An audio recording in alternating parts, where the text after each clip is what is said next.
Bienvenue les amis, bienvenue les amis. Ce matin, nous vivrons le culte depuis la chapelle écuménique du Bois-Gentil pour le dernier dimanche de novembre, qui est aussi le premier dimanche de l'Avent.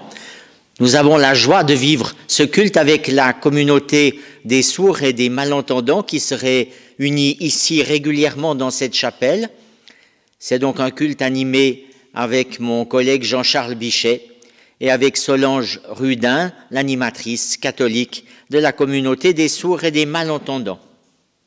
Nous allons vivre ce culte en pensée avec tous ceux que nous portons dans nos cœurs, en particulier en pensée avec les malades et les familles de défunts.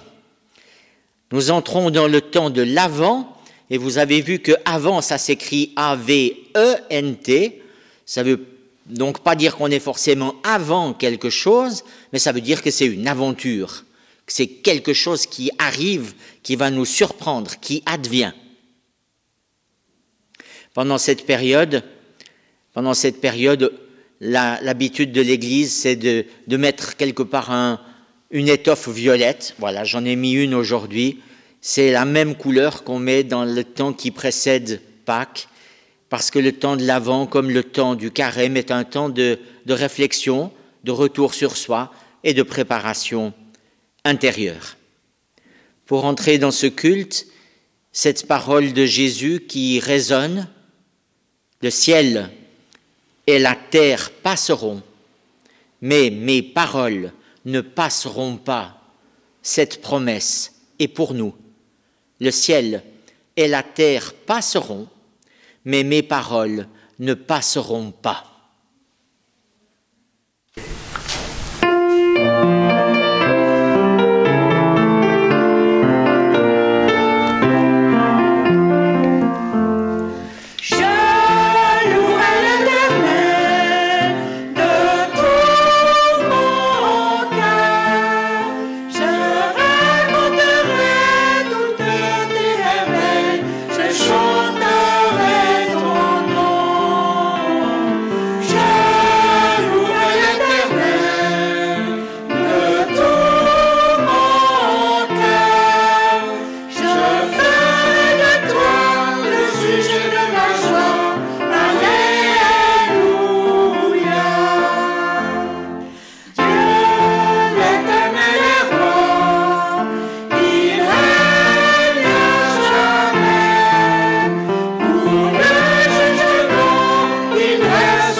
Chers frères et sœurs, ce premier dimanche de la vie s'ouvre une nouvelle année de l'Église. C'est avec l'évangile de Marc que nous allons vivre cette temps de préparation du cœur qui nous permettra d'accueillir sereinement et joyeusement la venue de l'évangile et Dieu avec nous. Ce premier dimanche de la vie, allumons la première bougie.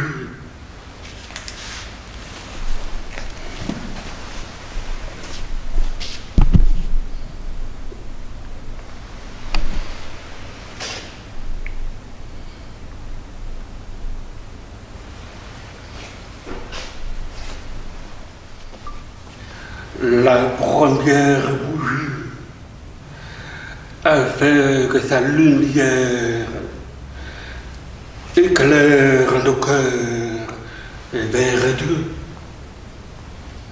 Par Jésus, son Fils, notre Seigneur.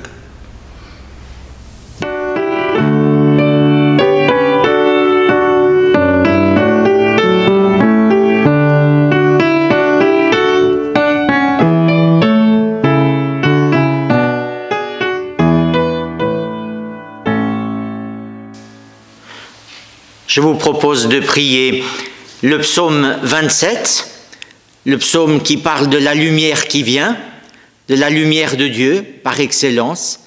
C'est le psaume qu'on aime lire quand on entre dans le temps de l'Avent. Je le lirai dans la traduction qu'en a faite Alain Lerbret.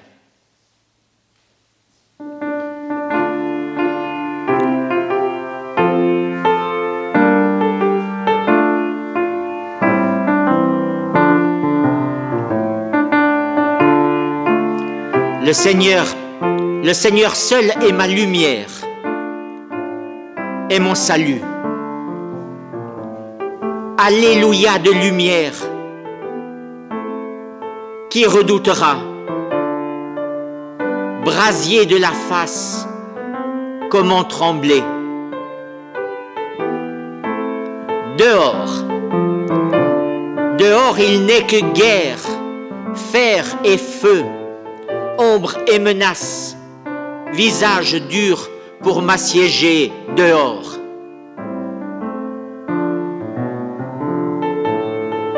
Autour il n'est que haine, verbe aux aguets, regard violent, pensée lépreuse, pour me ruiner autour. Dedans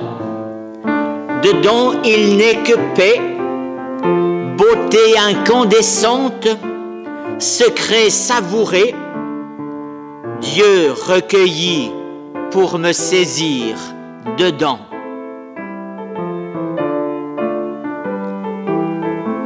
Devant, il n'est que vivre, lumière, libre devant. Le Seigneur seul est ma lumière.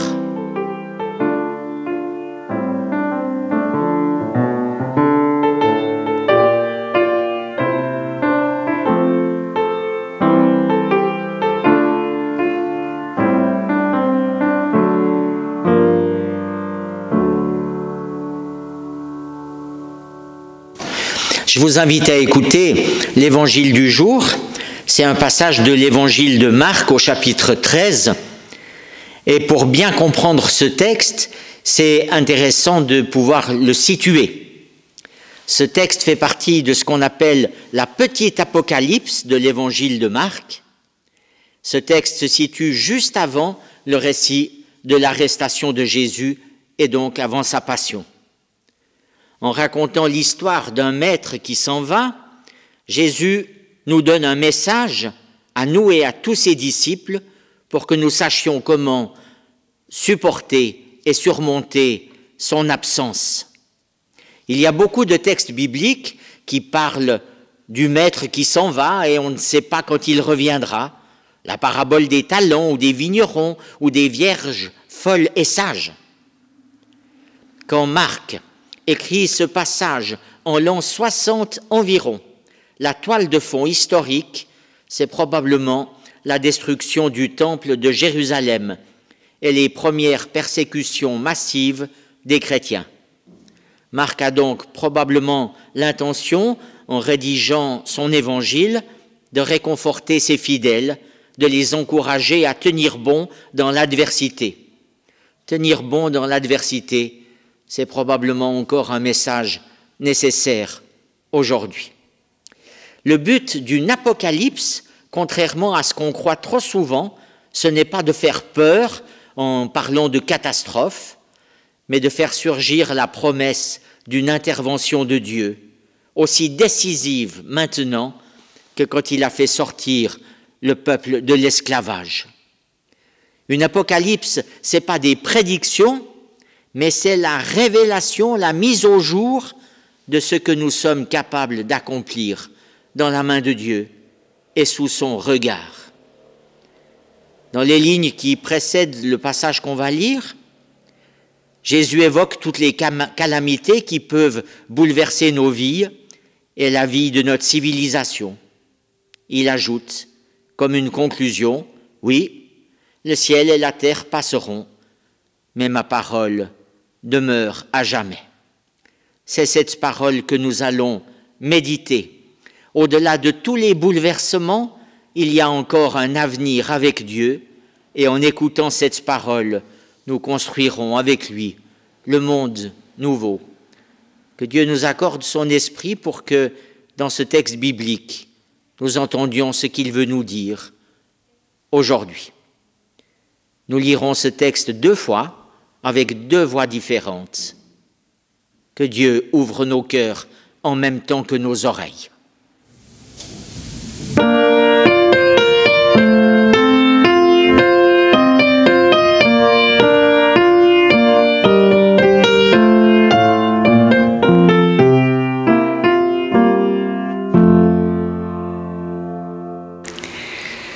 Quand vous verrez tout cela arriver, sachez que le Fils de l'homme est proche, qu'il est à votre porte. Je vous le garantis, cette génération ne disparaîtra pas sans que cela n'arrive. Le ciel et la terre disparaîtront. Mes paroles, elles, ne disparaîtront pas. Le jour et l'heure, personne ne les connaît, ni les anges, ni le Fils, seulement le Père. Alors prenez garde, ne vous endormez pas, vous ne savez pas quand cela arrivera. C'est comme un homme qui part en voyage, il laisse sa maison, il confie à ses serviteurs, chacun sa tâche, et au portier, il ordonne de veiller. Veillez donc. Vous ne savez pas quand le maître rentrera. Le soir, à minuit, au chant du coq, à l'aube. Craignez qu'il n'arrive sans prévenir et vous trouve en train de dormir. C'est pour cela que je vous répète, veillez.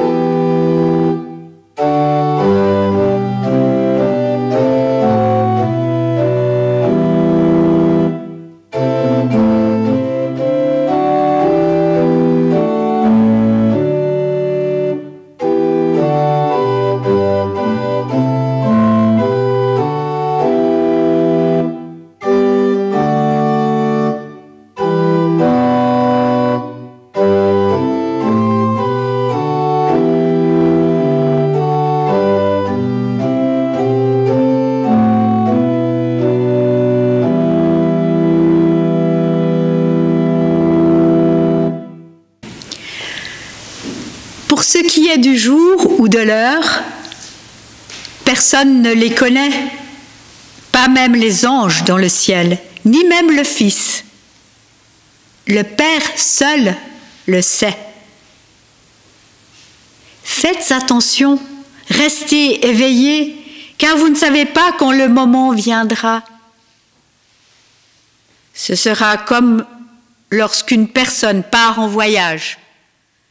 Elle quitte sa maison et on laisse le soin à ses serviteurs. Elle confie à chacun son travail et elle ordonne au gardien de la porte de veiller. Veillez donc, car vous ne savez pas quand le maître de la maison viendra. Le soir, ou à minuit, ou au chant du coq, ou le matin. S'il revient à l'improviste, il ne faut pas qu'il vous trouve endormi. Ce que je vous dis là, je le dis à tous. Veillez.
Dans le Talmud, Rabbi Josué ben Lévi demande à Élie où se trouve le Messie.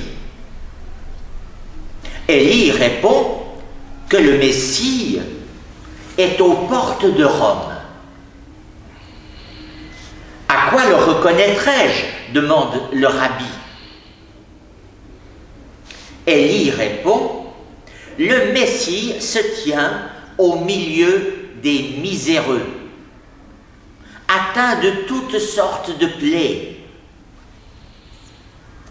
Rabbi Josué va donc jusqu'à Rome pour rencontrer le Messie et l'interroger. Messie, quand viendras-tu chez nous? Le Messie répond, aujourd'hui.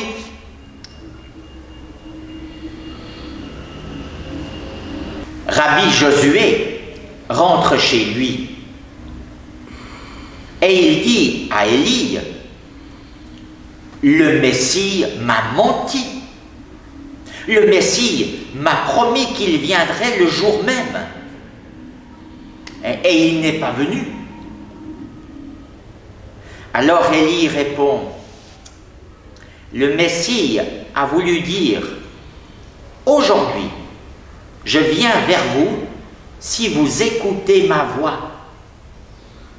Le Messie vient chaque fois qu'un homme écoute la parole de Dieu et l'accueille comme une parole qui lui est intimement adressée.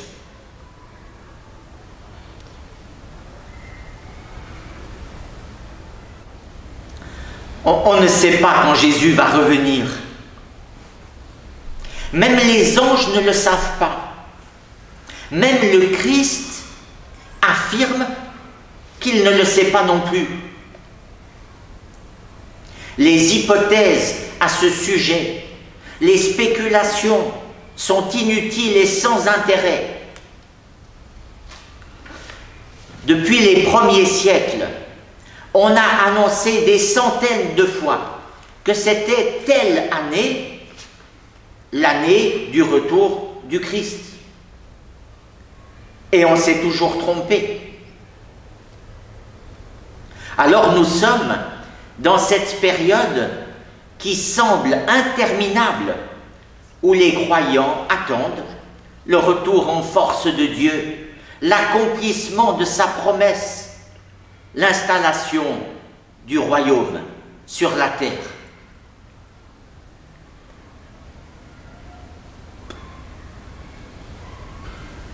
Il nous arrive, comme les disciples après le départ de Jésus, comme les chrétiens des premiers siècles, il nous arrive de nous sentir seuls, livrés à nous-mêmes, un peu abandonnés de Dieu. Nous aimerions souvent qu'il prenne les choses en main.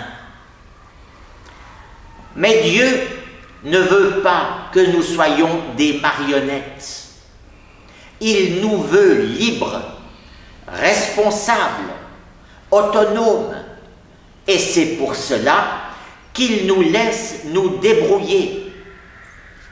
En tout cas, pour l'essentiel. Dans l'amour, on ne maîtrise pas l'autre. Et Dieu, qui nous aime plus que tout, ne veut pas nous maîtriser, lui qui est pourtant notre maître.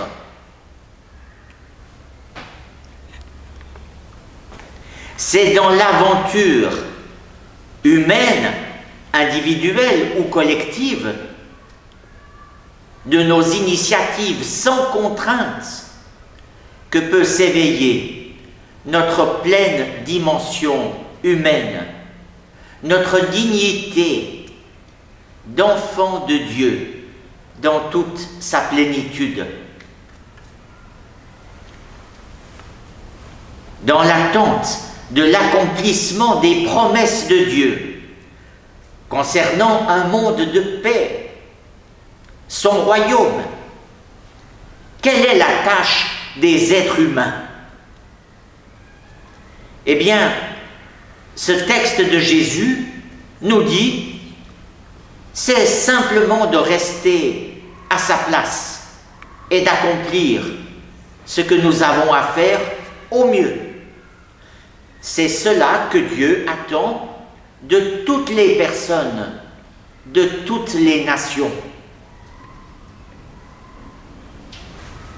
Mais alors, dans cette période qui dure des siècles et même des millénaires, quel est le rôle spécifique des chrétiens? Jésus dit, quand le maître s'en va, au portier, il lui dit « Veille ». Alors, veillez, dit Jésus. Ça veut dire que Jésus nous invite à veiller. Dans ce texte, le verbe veiller, on l'entend 4 fois, avec 2 mots différents. Rester éveillé et veiller. Ça ne veut pas dire qu'on n'a pas le droit de dormir. Dieu en donne autant à ses bien-aimés quand ils dorment. Ça veut dire qu'il faut rester attentif et en alerte. Développer une disponibilité à l'inattendu. Accepter de se laisser surprendre. Tous les sens en éveil autant que possible pour percevoir des signes de la présence et de la fidélité de Dieu, malgré son apparente absence. Percevoir ces signes et en témoigner. Et pour mieux nous aider à comprendre ce que Dieu attend de nous comme veilleurs, Jésus nous invite à nous considérer désormais comme le gardien de la porte. C'est l'image qu'il nous donne, être des portiers.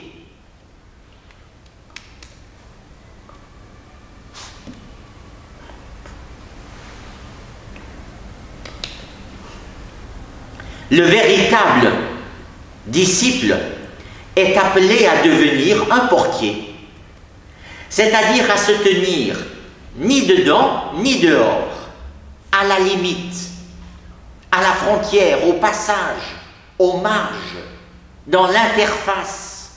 Pourquoi? Pour parler de Dieu à la surface du monde et pour parler du monde à l'Église, pour contrôler et gérer les entrées et les sorties de marchandises, de paroles, d'idées, d'espoir, pour mettre de l'huile dans les gonds quand la porte grince, pour réparer la serrure quand elle n'est plus solide, pour ouvrir la porte et laisser entrer ou sortir des personnes selon ce qui est judicieux et prudent, pour garder la porte fermée quand c'est plus utile, parce qu'il faut parfois protéger l'Église des intrusions dévastatrices, pour maintenir une étanchéité nécessaire, pour éviter que l'essentiel de la foi se dilue dans les théories du monde.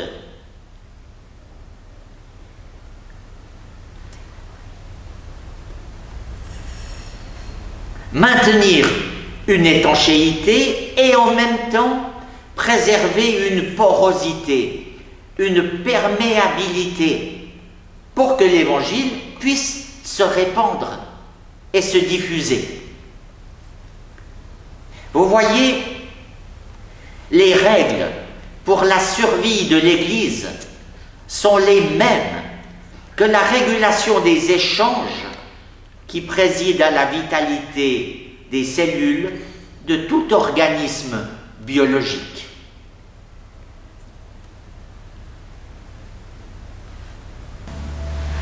C'est parfois ingrat d'être dans le rôle du portier. Il ne se passe souvent rien ou rien de visible et il ne faut pas s'endormir pour autant. C'est en restant pleinement attentif dans ma garde que je permets aux autres de se reposer en paix. C'est une fonction qui demande de se passer le témoin. On ne peut pas assurer ce poste tout seul. Il faut accepter que d'autres prennent la relève et leur faire confiance. Portier, c'est un job inconfortable, pas très valorisant, risqué, dangereux. Les videurs de boîtes de nuit en savent quelque chose malgré leur biscotto. Et puis c'est un travail de nuit pour l'essentiel. Garder une petite lampe allumée quand tout dans le monde semble obscur. Et c'est difficile de travailler la nuit. Garder la petite lampe allumée des bonnes nouvelles et de la bonne nouvelle qui les résume toutes. La place de portier suppose une capacité d'intelligence, une intelligence critique, équilibrée, qui permet de jeter un regard avisé sur l'extérieur, mais aussi aiguisé sur ce qui se passe à l'intérieur, dans l'Église. Il s'agit de prendre des initiatives pour prévenir la pagaille possible, la pagaille qui peut venir de la rue, comme celle plus sournoise qui menace la sécurité à l'intérieur de la maison. Et la maison de l'Église, hélas, s'est fait une spécialité des rixes internes. Comme dans les saloons des westerns, où c'est la bagarre généralisée, où chacun essaye de vider l'autre par toutes les fenêtres et les issues. C'est ça qu'on fait en église, trop souvent. Et alors, tagada, voilà les Dalton, et tous les autres cambrioleurs qui peuvent entrer et faire chez nous tout ce qu'ils veulent. Le travail de portier demande une grande humilité. Il doit accepter que ce n'est pas de son ressort de changer le monde et de résoudre les problèmes. Son travail à lui, ce n'est pas de tout prendre sur ses épaules, mais de regarder et témoigner ce qu'il voit à ceux qui sont dehors et à ceux qui sont dedans.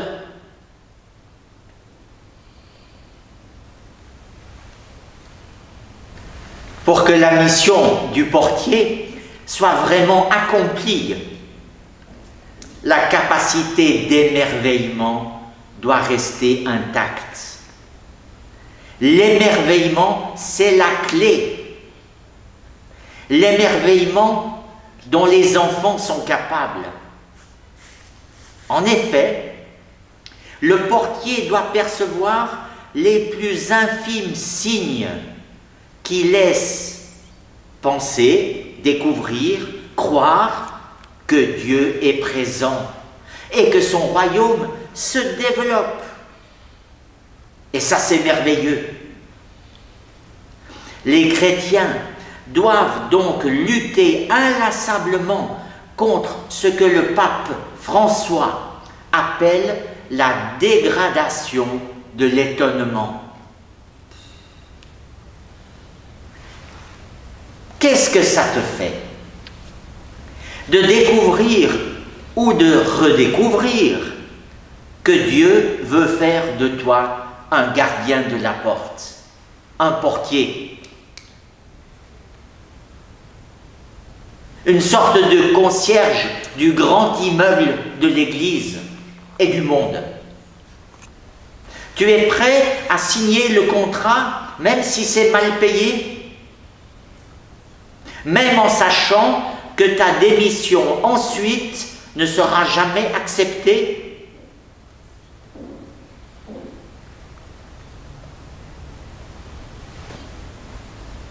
Les premiers disciples ont eu de la peine avant nous à assumer cette responsabilité du rôle de portier, de ce rôle essentiel dans le combat contre les forces du mal. Les premiers disciples ont eu de la peine à accomplir cette mission. Mais Jésus avait prévu jusque dans les détails les manquements de ses amis. Et c'est pour cela qu'il évoque la manière dont l'ennemi peut surgir, n'importe quand, tard dans la journée, au milieu de la nuit, ou au chant du coq, ou au lever du jour. Et le lendemain de ce discours de Jésus, ces paroles prenaient tout leur sens. Parce que dans la soirée, les disciples s'endorment au jardin de Gethsémani, au moment où Jésus compte le plus sur eux, ils s'endorment. Et tard dans la soirée, Jésus est arrêté et rien ni personne ne peuvent empêcher qu'il soit traité comme un malfaiteur. Et au milieu de la nuit, qu'est-ce qui se passe au milieu de la nuit? Eh bien, Jésus est incarcéré et il subit les premiers interrogatoires et personne n'est plus là pour le soutenir. Et au chant du coq, que mentionne Jésus, qu'est-ce qui se passe au chant du coq? Vous le savez bien, Pierre lui-même le renie 3 fois. Au lever du jour, c'est la condamnation qui est prononcée, la condamnation à mort, et devant la croix, il n'y a plus que quelques femmes et un seul disciple. Oui, Jésus connaissait bien les faiblesses de ses amis. Il les annonce explicitement et en détail. Et pourtant, ça ne l'empêche pas de faire confiance à long terme et de leur confier les clés du royaume. Jésus connaît bien nos faiblesses et pourtant, il s'obstine à nous désigner comme gardien de la porte, comme portier de son domaine sacré. Il pense que nous en serons capables, ensemble, en nous soutenant mutuellement et en restant tendus vers lui, au taquet pour capter toutes les circonstances qui prouvent dans nos vies et dans la vie du monde qu'il tient son engagement. Je suis avec vous tous les jours jusqu'à la fin du monde.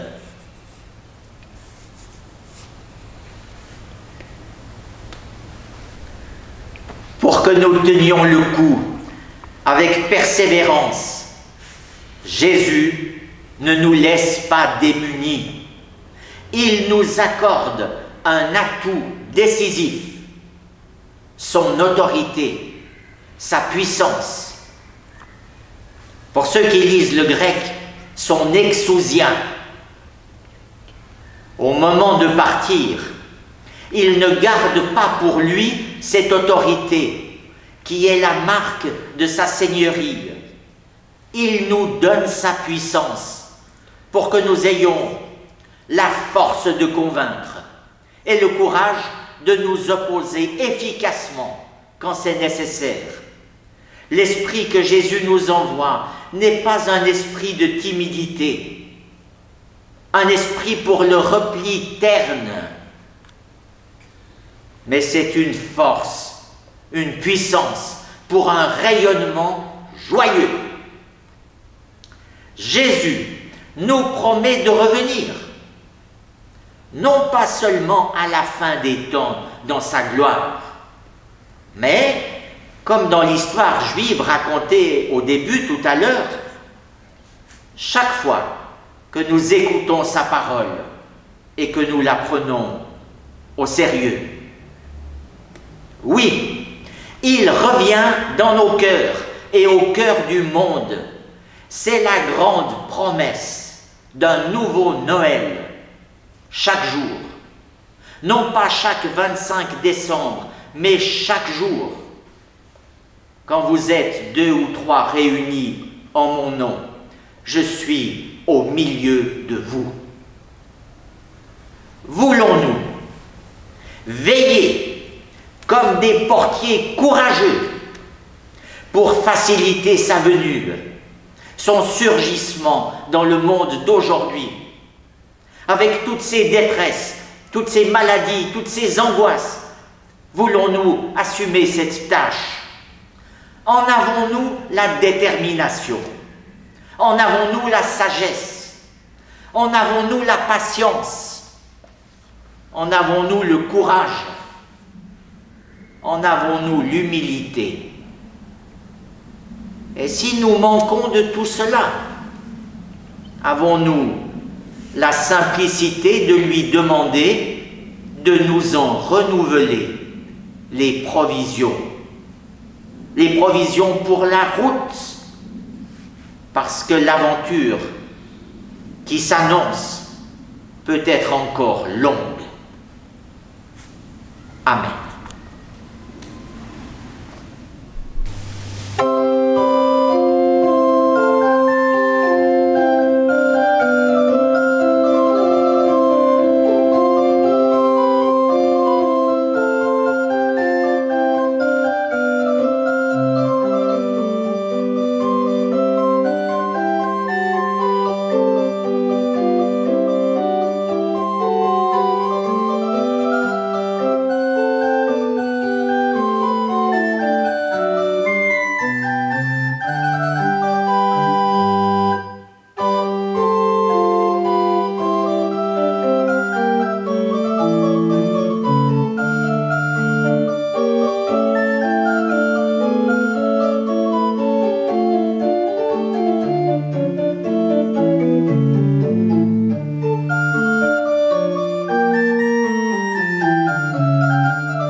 Frères et sœurs, côte de blood ce qui se passe sur notre terre,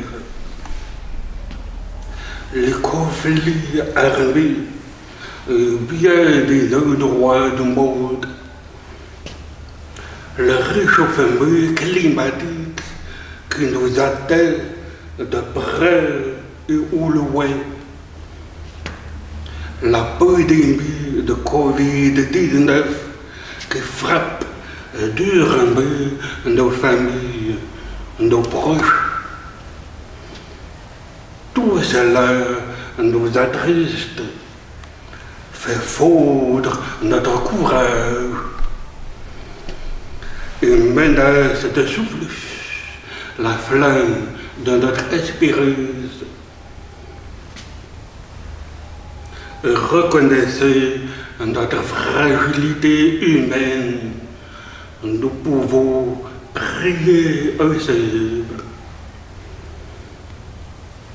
Seigneur, viens de ce lieu et viens toucher notre cœur.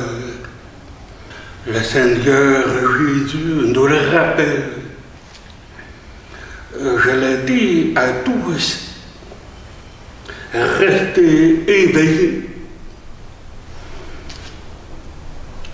Seigneur, nous te le demandons. que cette parole du Christ soit pour nos églises et nos communautés qui vivent aux marges de la société un appel à témoigner d'une foi vivante et vraie, toujours attentive aux plus fragiles, aux plus faibles, à toutes les personnes auxquelles nous accordons une guerre d'attention ou que nous préférons éviter. Seigneur, viens de ce lieu, viens toucher notre cœur.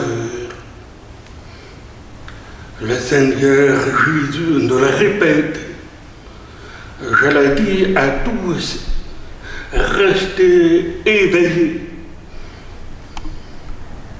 Seigneur, nous te le demandons, apporte à toutes les personnes qui souffrent le soutien et la force dont elles ont besoin. Donne-leur de garder un cœur vigilant aux signes de ta présence malgré les épreuves. Seigneur, viens de ce lieu, viens toucher notre cœur. Nous reprenons la parole du psalmiste. Tu nous feras revivre et nous te prierons. Seigneur, nous prions pour les personnes malades et nos aînés, en particulier ceux qui subissent l'épreuve du confinement, que leurs familles et les institutions qui les hébergent les aident à maintenir leur vie relationnelle, leur évite de se sentir de trop dans son monde. Seigneur, viens de ce lieu et viens toucher notre cœur. Nous nous joignons encore à la prière du psalmiste. Prends soin de cette vigne. Protège ce que tu as toi-même planté. Seigneur, nous te le demandons. Regarde les jeunes qui sont en quête de sens de leur vie, qu'ils puissent prendre du temps pour méditer, contempler ta parole, afin de pouvoir s'engager sur le chemin de vie que tu nous proposes. Seigneur, viens de ce lieu et viens toucher notre cœur. Une fois de plus, méditons cette recommandation du Christ. Restez donc éveillés. En effet, vous ne savez pas que le maître de la maison va venir. Seigneur, nous te supplions, veille sur chacune de nos communautés, qu'elles soient attentives et à l'écoute de chacun de ses membres, qu'elles osent faire le premier pas vers les petits et les pauvres. qu'elle fasse, quoi qu'elle fasse, qu'elle soit guidée et éclairée par ta parole. Seigneur, viens de ce lieu, viens toucher notre cœur. Ô Dieu amour, tu nous attends. Apprends-nous à t'attendre. Donne-nous d'être patients envers nous-mêmes et aussi envers les personnes qui mettent notre patience à l'épreuve. Par Jésus-Christ, ton Fils, notre Seigneur, qui vit avec toi et l'Esprit Saint, maintenant et à jamais. Amen.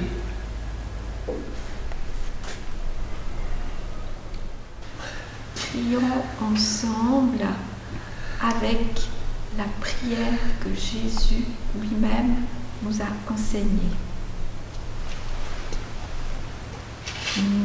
Notre Père qui es aux cieux, que ton nom soit sanctifié, que ton règne vienne, que ta volonté soit faite sur la terre comme au ciel. Donne-nous aujourd'hui notre pain de ce jour. Pardonne-nous nos offenses, comme nous pardonnons aussi à ceux qui nous ont offensés. Et ne nous laisse pas entrer en tentation, mais délivre-nous du mal. Car c'est à toi qu'appartiennent le règne, la puissance et la gloire. Les siècles des siècles. Amen. Je vous encourage beaucoup à rester dans la communion, dans la prière. On se retrouvera d'une manière ou d'une autre dimanche prochain pour le culte. Une dernière annonce. Vous savez que nous avons l'espoir de pouvoir accueillir tout bientôt Madame Anne Rochat, pour qu'elle s'occupe des familles et des enfants pendant quelques mois, pour essayer de renouer un contact avec les familles et les enfants. Ce n'est pas encore sûr parce qu'il faut qu'on reçoive des autorisations de la région, des autorisations de notre Église, mais Anne avait à cœur déjà de vous dire un mot pour vous demander votre aide sur ce chemin de retrouvailles avec les familles. Anne, je te donne la parole. L'aide dont j'ai besoin, c'est une aide de prière. Je cherche un certain nombre de personnes qui seraient d'accord de consacrer un peu de leur temps, un peu de leur énergie à prier pour ce projet.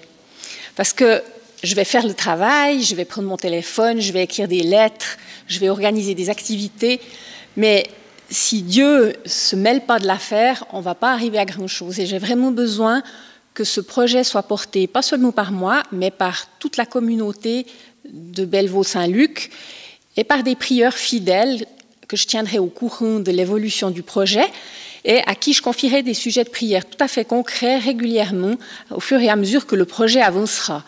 Et pour vous entraîner, vous pouvez déjà prier précisément pour que ma candidature soit acceptée par les autorités de l'Église et puis que je puisse me mettre au travail bientôt. Voilà. Recevez la bénédiction. Vous croyez que le Fils de Dieu est venu dans ce monde et vous attendez le jour où il viendra de nouveau à la clarté de cette lumière qui s'élève. Que Dieu, son Père, vous guide toutes vos démarches et qu'il multiplie sur vous ses bénédictions. Amen.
Reçois tout son pardon et sa bénédiction.